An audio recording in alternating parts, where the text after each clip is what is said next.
So thanks again for joining. My name is Megan, and I am with the Alberta Invasive Species Council.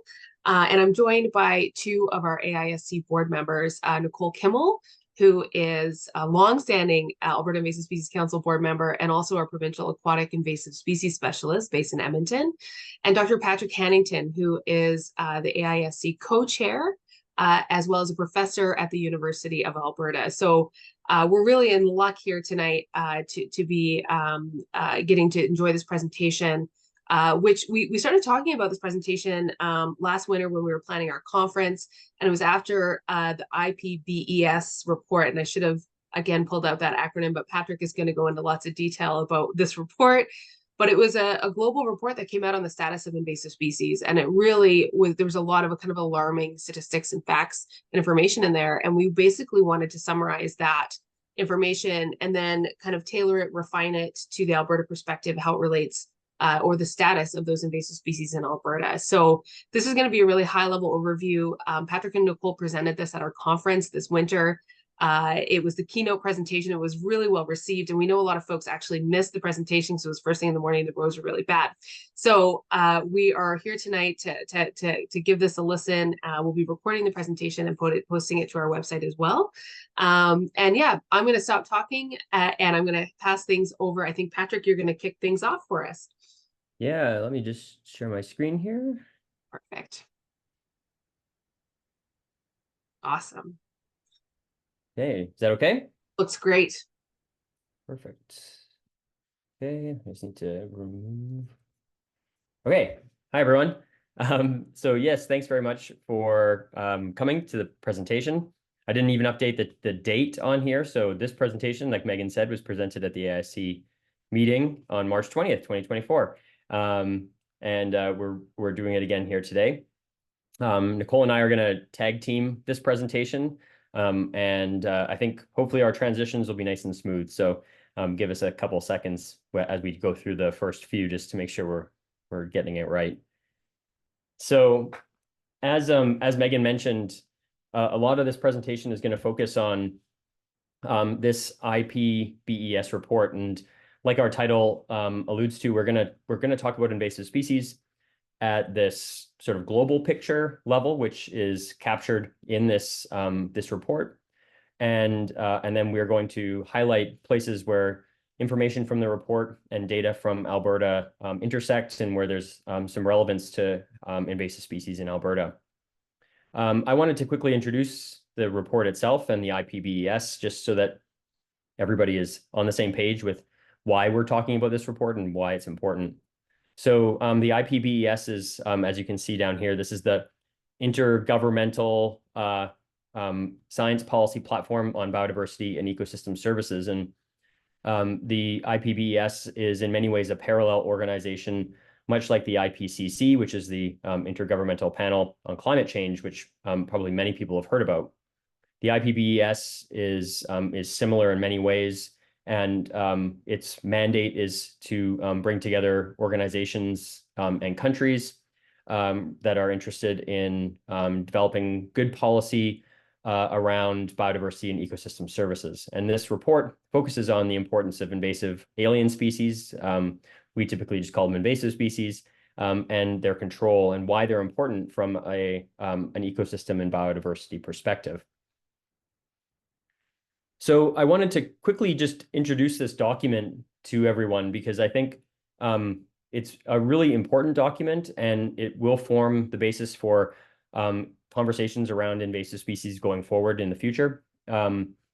This document, a sort of key objective listed here, is to provide governments in the private sector and civil society with scientifically credible and independent, up-to-date assessments of what our current available knowledge is for developing evidence-informed policy related to invasive species, and that's sort of the high-level importance of the document. But at the sort of really detailed level, it's a super long read. I think it's a few hundred pages, and so it's not something that's necessarily really accessible. But what I want to highlight here is that it's while it is very large and very long, it's also very comprehensive. And This document was written by 86 experts in invasive species and biodiversity, with assistance from 200 additional contributing authors, and it includes reference to over 13,000 scientific publications.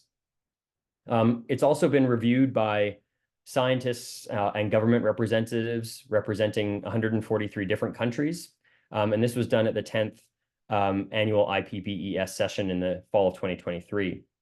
And importantly, much like the IPCC documents on climate change, it undergoes extensive review by those government representatives and scientists. And this document went through 3 rounds of review, and the authors had to address over 11,000 comments. And I tell you all of that just because I think it's important to note that what we're going to talk about with respect to this document is something that has gone through maybe not quite the same sort of upper echelon of review as the IPCC document, but it's very close. And so this is really what we sort of have as our best sort of single document to inform us on invasive species and their impact on biodiversity and ecosystems.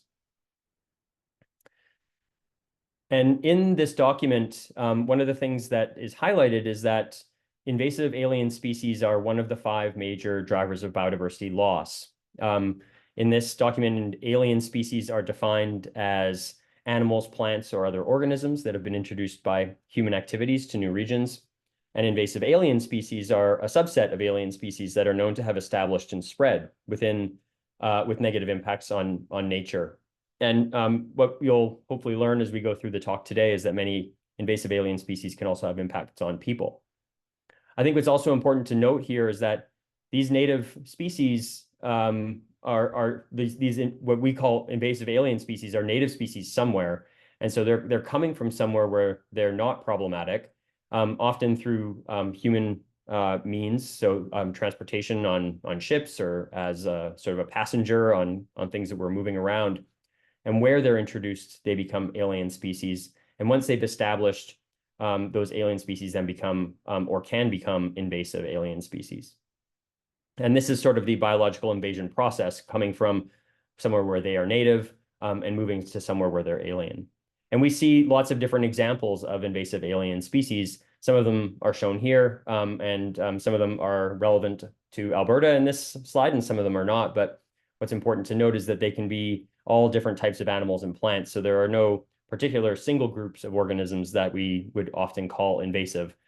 It often has to do with where they originate from and where they're moving to.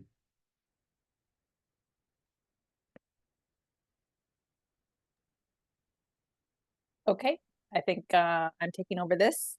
So here are the 5 drivers of biodiversity loss, and just wanted to make sure that that was fresh in everyone's mind. So it's all about the land-sea use change, direct exploitation, climate change, pollution, and then the 5th one is the invasive species. So just to remind you, all those other drivers of biodiversity loss in weighted against invasive species. So here's the numbers. These are the big sort of highlighted numbers. So there are 37,000 established alien species that have been introduced mostly by human activities worldwide. Over 200 new alien species every year are documented. 3,500 invasive alien species with negative impacts on nature, and also in some cases people. So plants are a large portion, over 1,000 alien plants, just under 2,000 invertebrates, 461 alien vertebrates, and then we get into 141 alien microbes are known to be invasive globally. So these are staggering numbers.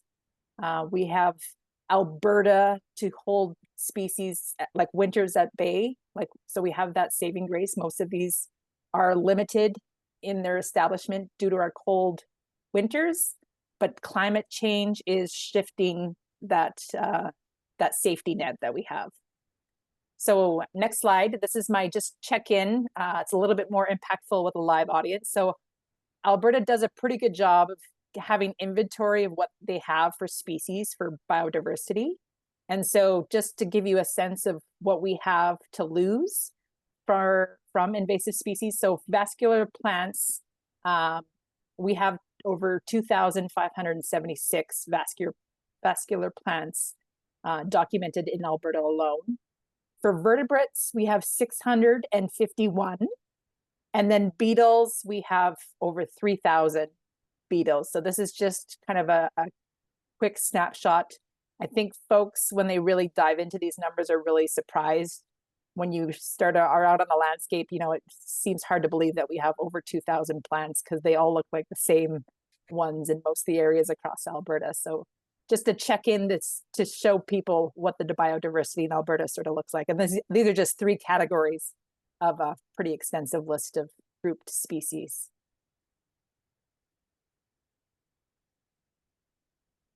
So impacts from the invasive alien species are reported from the Americas, most impactful at 34%, Europe and Central Asia, 31%, Asia, Pacific, 25%, and fewer reported in Africa, only about 7%. So despite being protected for nature conservation or being remote, some areas are very vulnerable to the negative impacts of invasive alien species. So 75% are reported in the terrestrial realm, 14% in the freshwater realm, and then 10% in the marine realm. So by far, we're seeing the largest impacts from those terrestrial species, but not to undermine what the marine and freshwater are facing. Next slide. So the extent of problems caused by invasive species is fairly well established. Most folks have heard about the extinction side. So there's about 60% of alien species have contributed solely to the extinction of some species. We have economic costs. 4 times every decade, the economic cost of invasive species is being felt worldwide. And then 85% is impacting the quality of life of those around the world. 83% of countries do not have invasive alien species ledge for prevention or even outreach. So we're at a serious disadvantage in having that unified world front. 45% don't even invest in invasive alien species. So we're already losing in some of these areas that they're not even trying to protect. So there's lots of numbers can be pulled out of this infographics, but those are the highlights. So some of the impacts of invasive species are what I'd like to talk about next. And we'll talk about a number of different ways that they can impact both sort of ecosystems as well as economics. And I want to just start with this assessment here, which is to suggest that globally it's estimated that the economic cost of invasive species has been over $1.2 trillion throughout the past 50 years. And as you can see from this graph, which is showing you year on the x-axis, and then the average annual cost of invasions calibrated to US dollars in the millions, you can see that that $1.288 trillion is sort of distributed as an increasing cost as time has gone on. So the amount of economic damages that these invasive species have led to over time continues to increase, which is a worrying trend as we continue in this sort of upward trajectory. And we know that when we look at that economic impact and we start to try to break it down into different regions of the world, which are shown in the colors. So you can see here, I won't go through all of the different colors here, but you can see sort of tropical, subtropical, dry and humid forests are in the purple, urban, semi-urban are the dark green. What I wanted to really focus on to start sort of thinking about this economic impact with respect to Alberta is that you can see that food and feed, which is sort of captures the agricultural industry, cultivated areas, including cropping, intensive livestock and farming. This is an area where the economic impacts and the number of documented negative impacts shown on this graph are really substantial. And so the negative impacts are stacking up, and they are particularly important to try to quantify when we think about some of the sectors that are most important here in Alberta. So This really is just to emphasize that there's some really important impacts that might be disproportionate across the landscape, depending on what type of area we're looking at. So this is a very unique kind of study that sort of weighted invasive alien species costs against some of those natural hazards and disasters that are occurring. And so drought and wildfire are getting a lot of attention given their, increase of a natural disaster being top of mind, especially for Alberta. We're also, combating drought in amongst that as well. So lots going on. This study brings that unique comparison of costs, and really biological invasions is that second dot, only outweighed by storm events. So and biological invasions are more costly than the earthquake, the floods, the droughts, the wildfire, and it goes on and on. So we put a lot of time and attention into protecting for wildfire, droughts, and some of these other natural disasters. We do not have the same protections and, ready to go funding and coordination efforts, but we do in Alberta Environment in protected areas have an environmental response team, thankfully, and they are building that capacity, especially for aquatic invasive species. But the terrestrials don't have that same support. But hopefully someday we'll get there. Next slide. So we did some economic analysis for invasive species costs in Alberta. These numbers really drive attention and get that buy-in from political leaders, industry.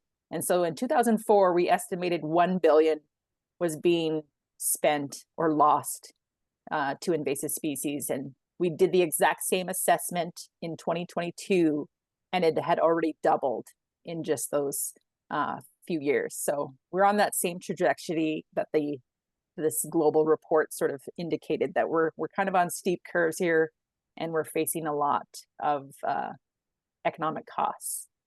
So ecosystem services are hard to scope the value, but we've done a pretty good approach.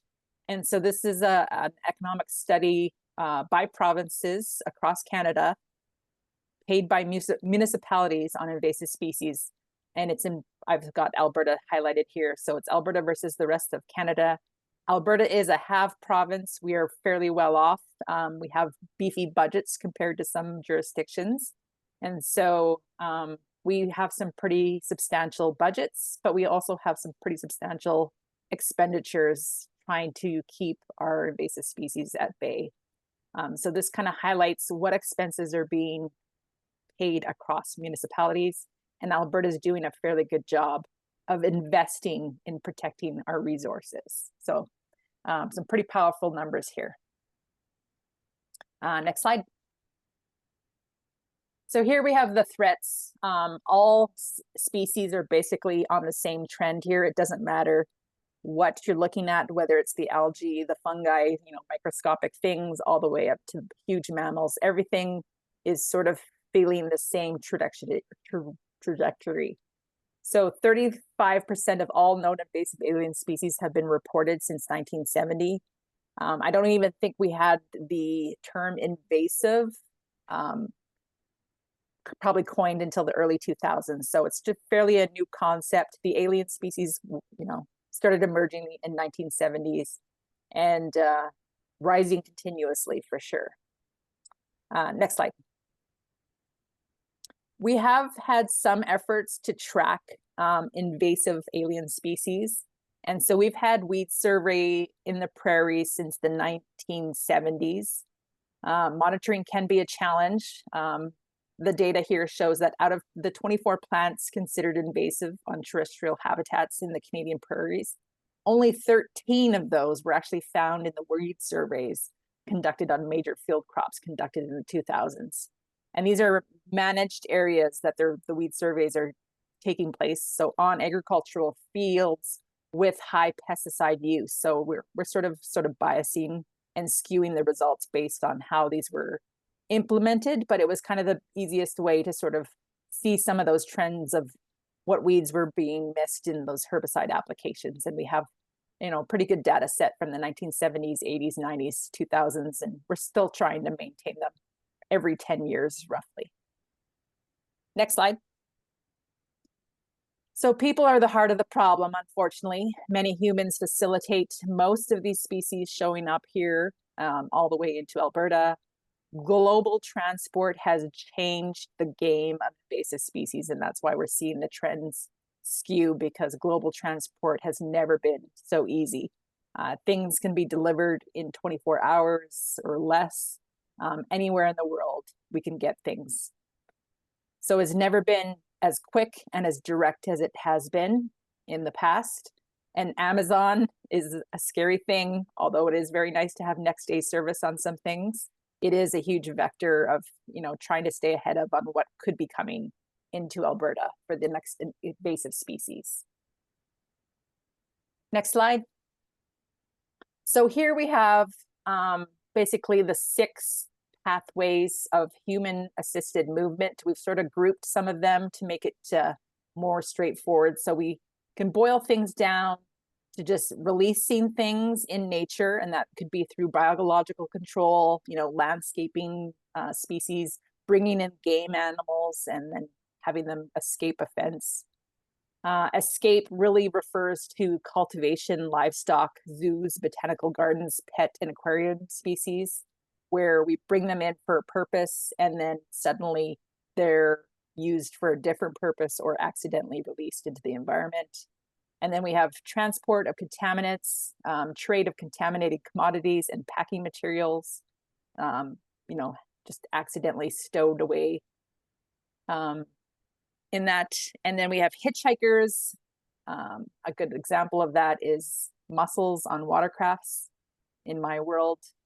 Outside of that, we have corridors where things are just, kind of connected due to human manipulations. And now we are facing some pretty easy connections for these species to move, whether it's inland canals, through irrigation, railway lines, highways, and migratory species are moving things up those corridors of transport. And then we have, last but not least, unaided movement, where something has landed and then it has just been building up population and is starting to spread on the landscape naturally. So that's the next slide.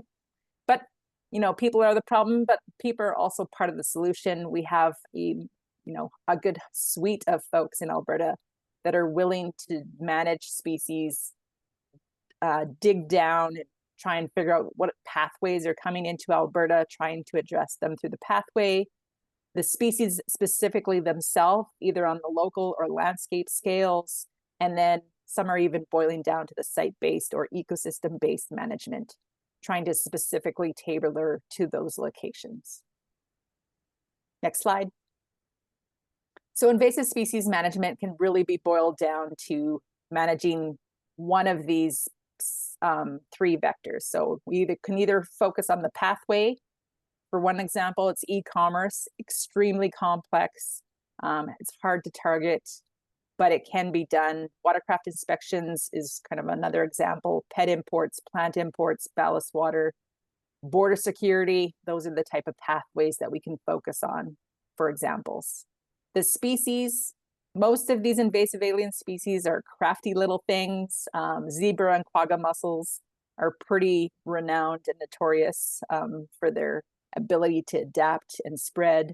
Wild boar, rats, both really good examples of how challenging some of these species are to manage. But there is success in some of these approaches. And then last but not least, we have the site, where there's always going to be some unique parameter that we have to maneuver in order to have our management. And that could be, we need to overcome grazing, drinking water, irrigation use, human use, industry. God forbid we have a species at risk, we have to maneuver around. And sometimes we have to maneuver through some protected areas as well. So it can be challenging to boil down our management to one of these 3 priority approaches, but it can be done. Next.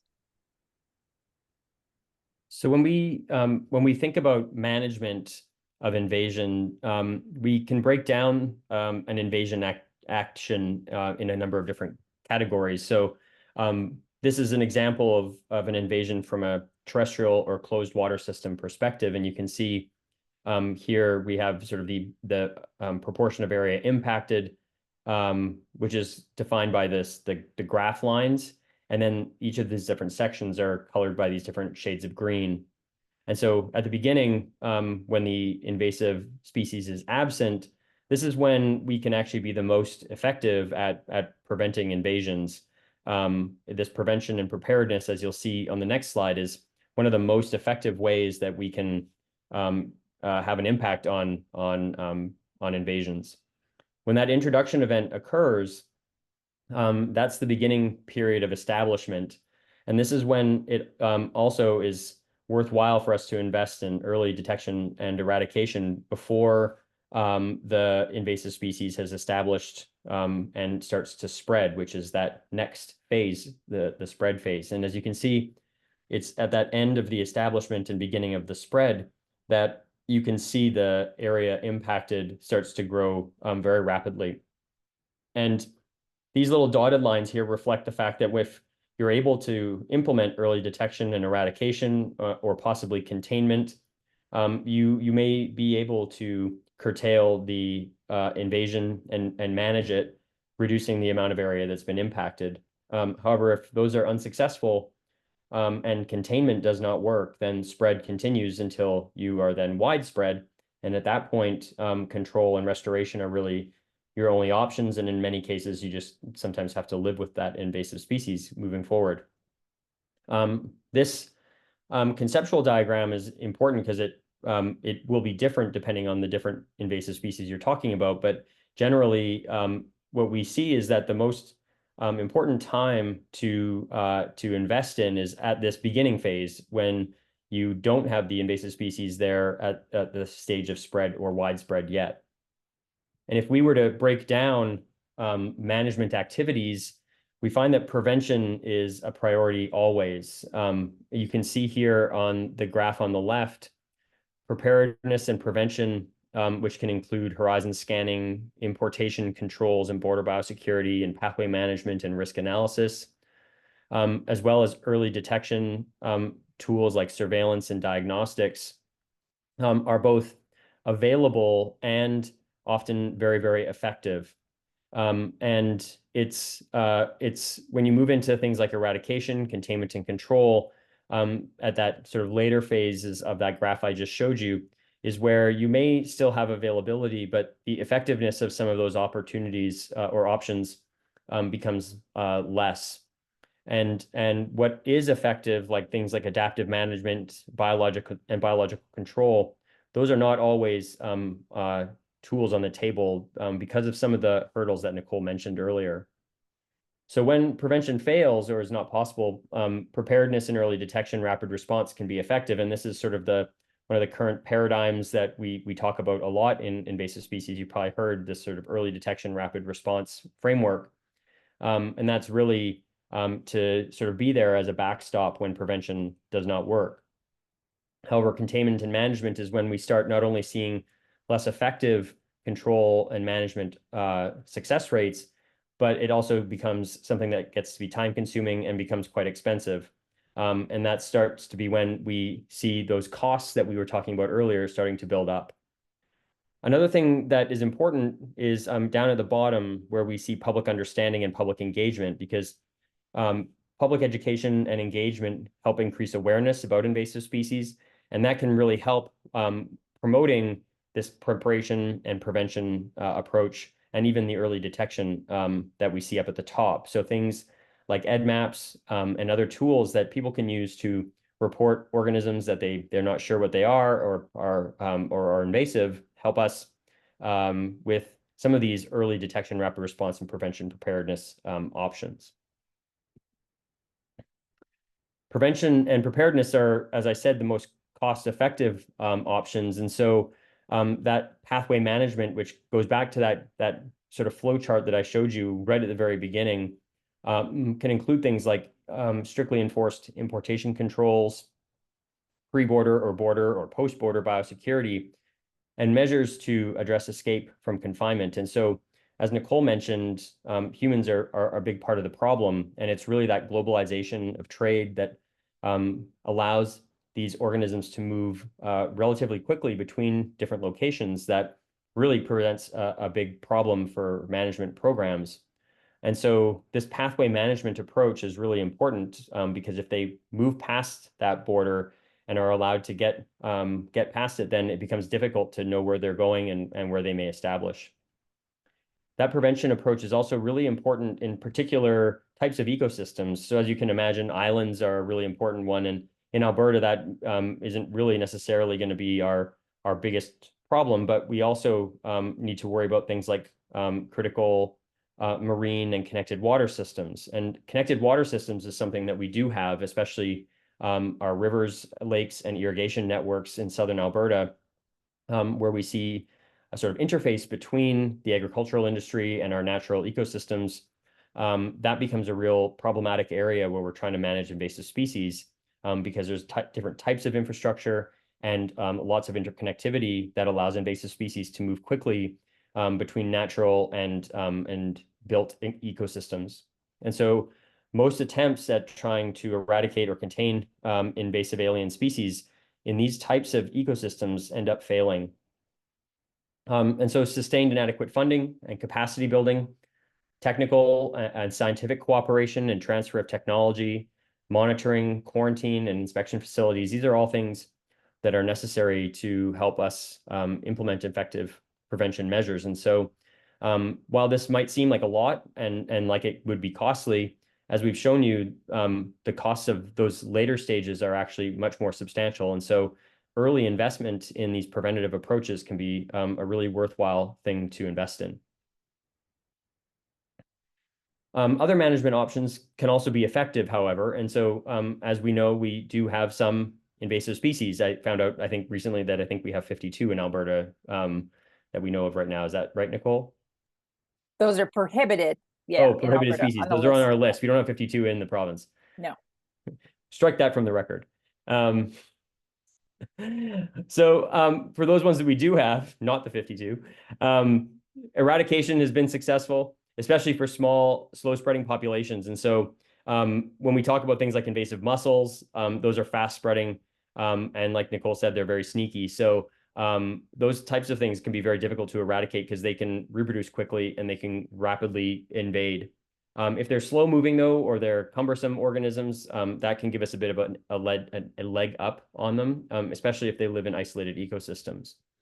Containment and control can be an effective option for some invasive species that can't be eradicated in terrestrial closed water systems, but in most attempts, especially in connected water systems, they've largely been ineffective, according to the data that's in this report.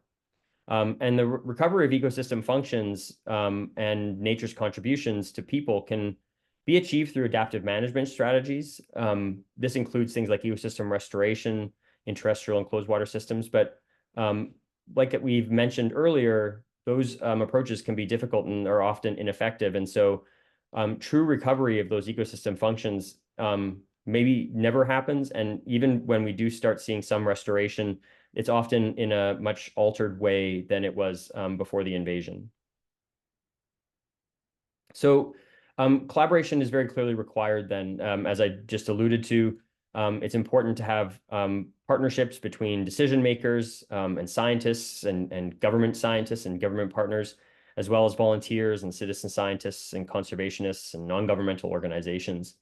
One of the things that comes up in this report is the tri-AISC, which is the invasive alien species cycle, which is an example of sort of a way that knowledge flow can help facilitate transparency and promoting trust and confidence between stakeholders and decision makers. And as you can see here, this approach, which is obviously cyclical in nature, is a way that we can approach sort of trying to identify invasive species early, look for indicators of their presence, and have comprehensive lists of what we're looking for that allows people to easily identify them. We can develop modeling and mapping and assessment tools that allow us to visualize where invasive species are, especially within interconnected waterways. This can be advantageous because we can then predict where they may move to within that connected waterway.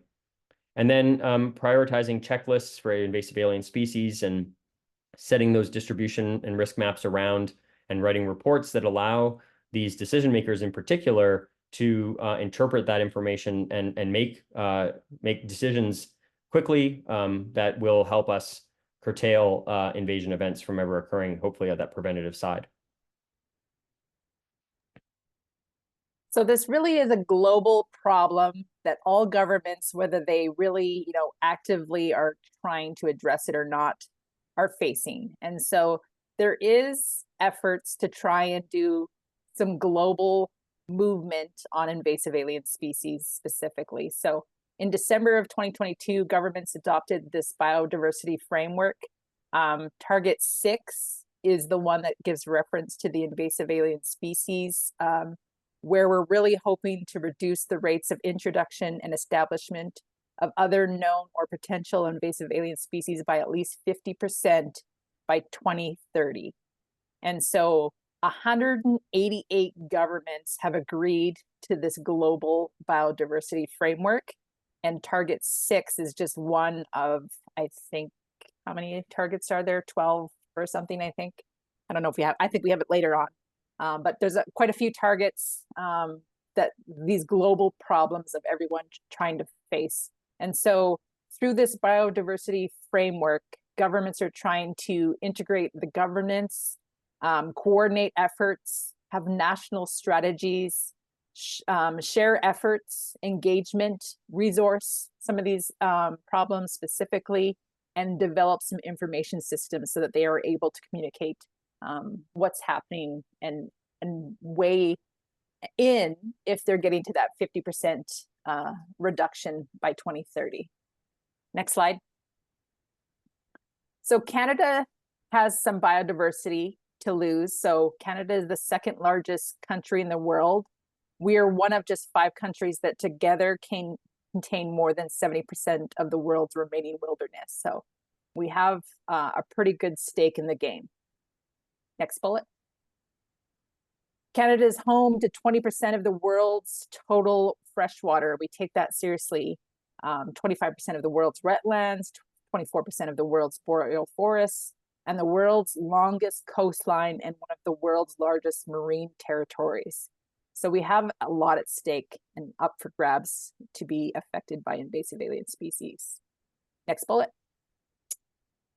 Ecosystems in Canada are globally significant and include vast areas of wilderness. These ecosystems provide essential habitat for approximately 80,000 species. So while Canada isn't known for its vast biodiversity, it does have a few things to be proud of and worth protecting. Next slide. Here's the total target. So it is 23 targets. And so I did highlight that managing invasive species as the target 6. But I wanted to show you that it really feeds in, and all these targets are actually connected and dependent on each other in some sort of shape or fashion. So there's all these priorities are really needed to sort of ensure that biodiversity is protected. So it is a pretty lengthy list, very comprehensive, being 23 targets. And each target is sort of assigned to who has the responsibility and is able to move the pendulum to reach that target that has been established for that specific number. Next slide.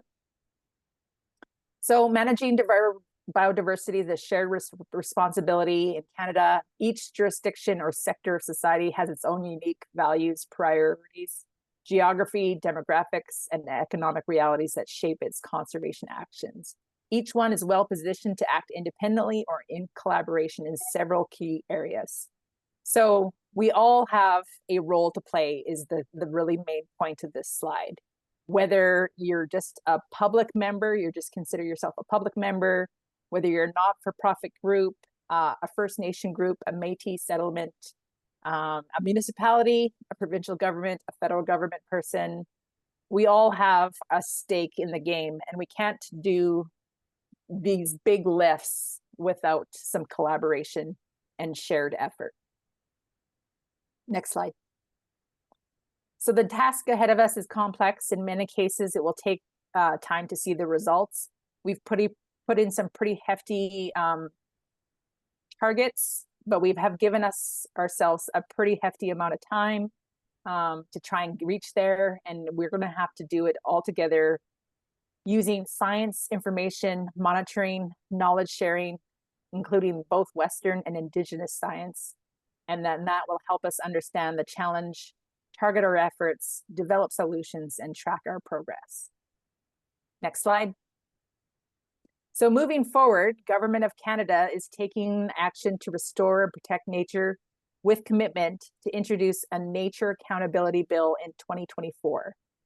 So work is underway to develop that. The bill will intend to establish an accountability framework for federal government in fulfilling these targets that it's been basically signed to in 2022 for this biodiversity framework. It will build on previous initiatives. So this isn't the first rendition of this biodiversity framework. It has evolved from 1995, 2006, 2020, and now this new one in 2022.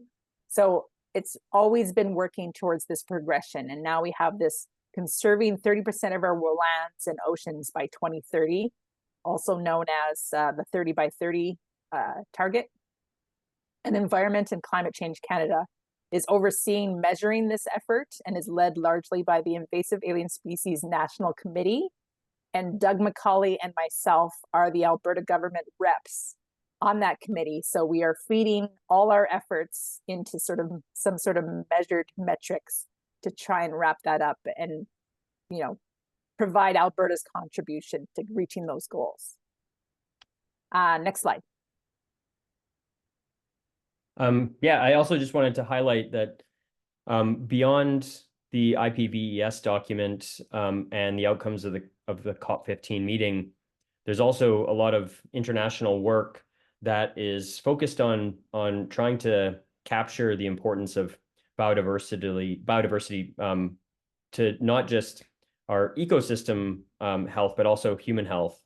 And this is an image from a World Health Organization document that was put together in partnership by people from the Convention on Biological Diversity. And I really just wanted to highlight here that, as is shown in this infographic, biodiversity is being thought of these days as sort of the root of a number of different outcomes related to human health. And the way that this conversation has been going has been to link biodiversity to health outcomes related to the Sustainable Development Goals, food and water security, climate change, and ecosystem health. And this includes a whole bunch of different things related to air quality, water quality, microbial biodiversity, nutrition and agriculture, and mental health. And really, this, I think, document highlights the importance of thinking about biodiversity, which, as we've shown throughout this presentation, can be very negatively impacted by introduction of invasive species, as also being important for human health. And the link between having good biodiversity and disease is strong. And so this is not just necessarily something we need to think about from an ecosystem perspective, but also from a health perspective. Okay, and then wrapping up, I don't know who said this to me, but somebody said it to me, I can't remember, but they basically said that invasive species is a burden of service.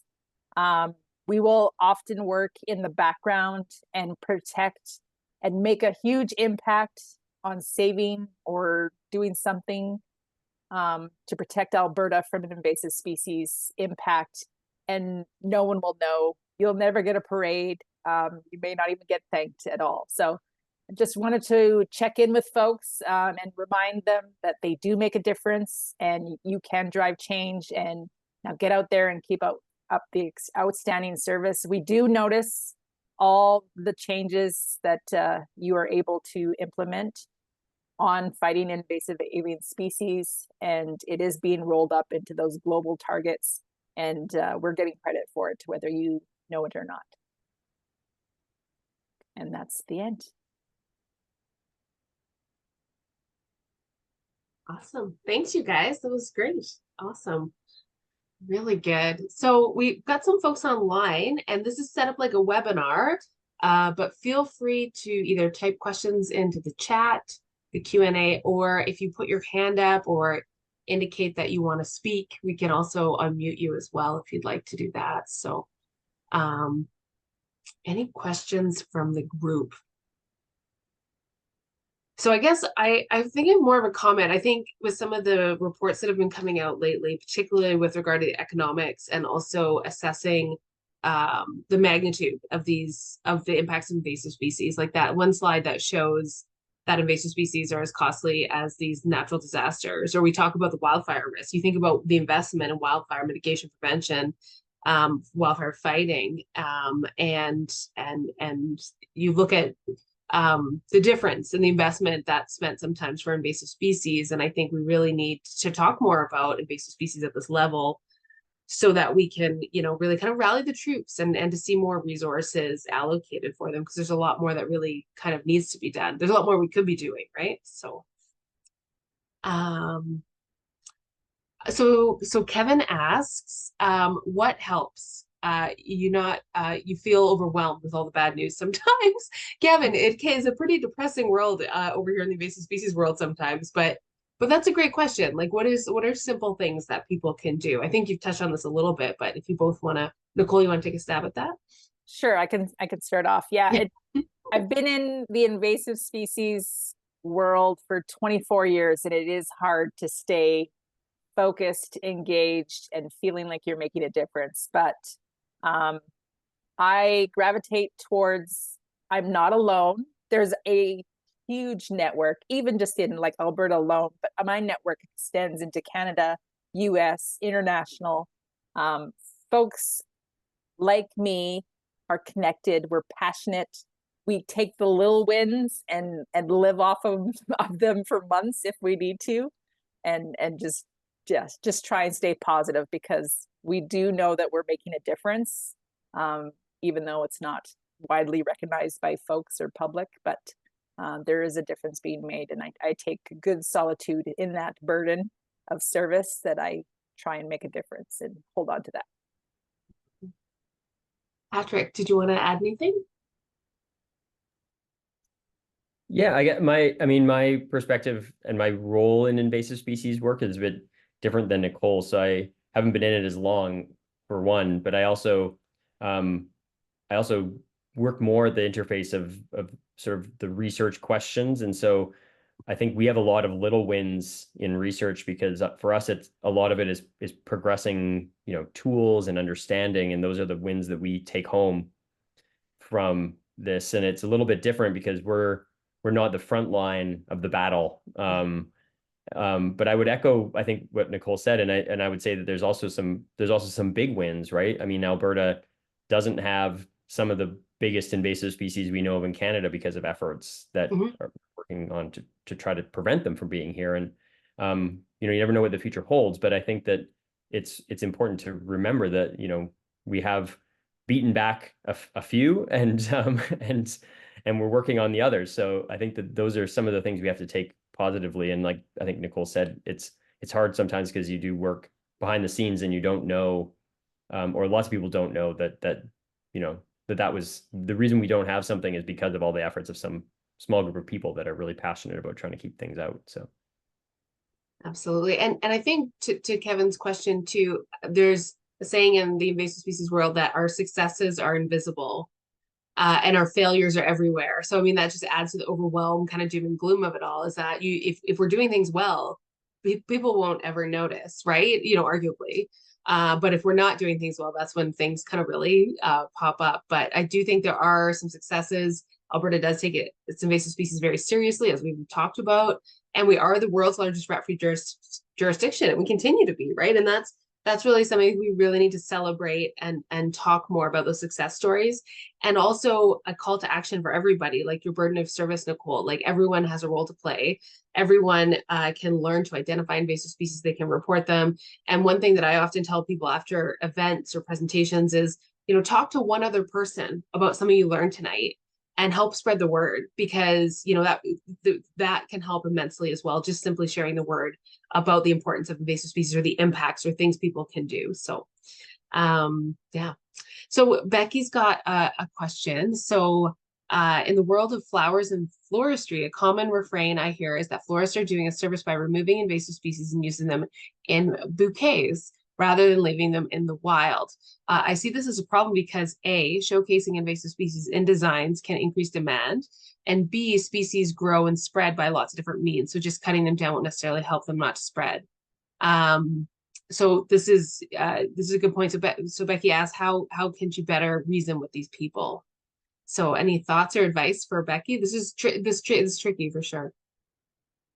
This really feeds into those unintended consequences of like, so they think they're doing a service by cutting them, but yeah, really they're driving the demand that people want more of them because they see other people having them, and yeah, it really drives the demand. But yeah, she is correct.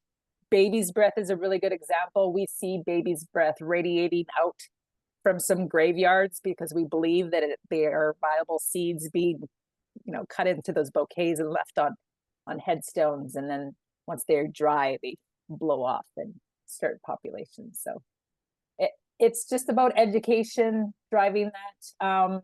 Legislation is pretty powerful to stop some of those sale of things, but it's not a catch-all. There will always be things that trickle through.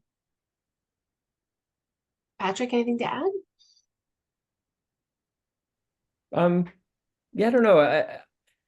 I feel like there's a whole bunch of people that are just, you're never going to change their minds, but there's lots of more people who you can reach out to and have a positive interaction with on this. I think that a lot of people probably don't know that that about invasive species. Actually, I just think there's a lot of people who don't know anything about invasive species. So yeah.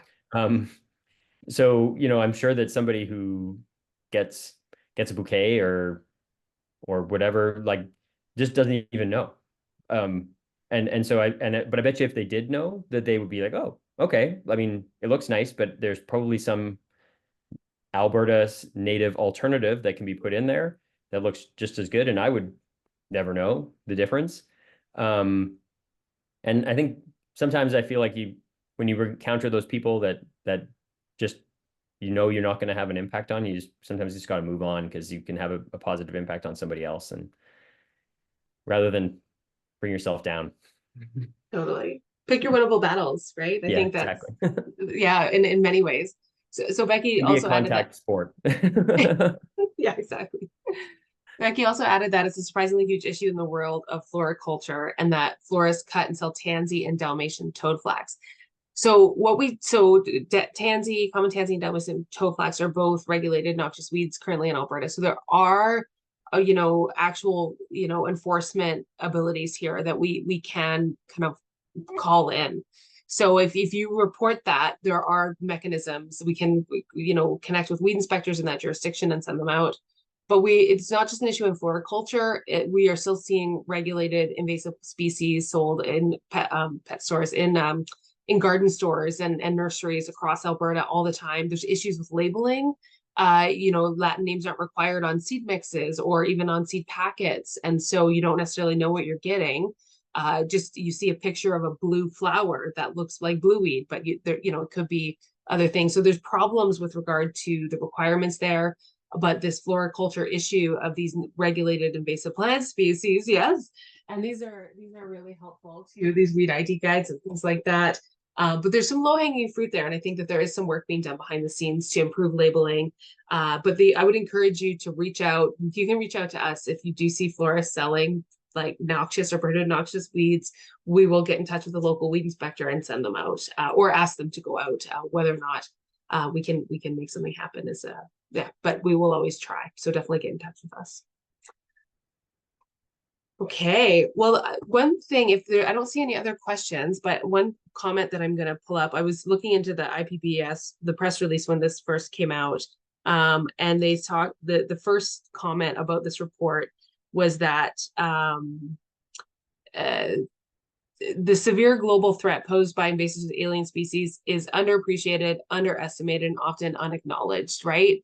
And when we talk about that compared to some of these other things that, again, people know more. People know more about wildfires. They know more about earthquakes than they do about invasive species. Yet the threat and risk of invasive species continues to grow, and everyone does have a role to play, right? So I think that the more we talk about this issue, summarizing this paper was really helpful for me. And the more we talk about this issue, the better. So I don't see any other questions. And if there is nothing else, Patrick, I'm going to ask you, what is the score of the game right now? Do we have a score? Oh, you're muted. I said, you don't want to know. You don't know? It's the last time I looked, it was 4-1 Florida. Okay. Well, time was better spent here with us this evening, I think. Right. So everyone made the right choice. You would be Everyone disappointed unless you're living in Florida right now. Yeah, exactly. Well, thank you so much for spending your evening with us, everybody. We really appreciate it. Again, call to action for all of you to talk to one other person about something you learned here this evening. Keep in touch with the Alberta Invasive Species Council. We do various webinars and events. The best way to kind of stay up to date is by signing up for our newsletter. Please just consider becoming a member. We've got all kinds of great resources on our website, like these weed ID guides, posters, all kinds of things, free PDF downloads, all kinds of fact sheets. Keep in touch, sign up for that newsletter, and check out our website. And hopefully we'll see you at another event again here soon. And Nicole and Patrick, thank you so much for that great overview. We really appreciate it. Yeah. Thanks, Megan. Yeah. Great. Thanks, guys. Have a great night, everyone. Thank you. Thanks. Bye.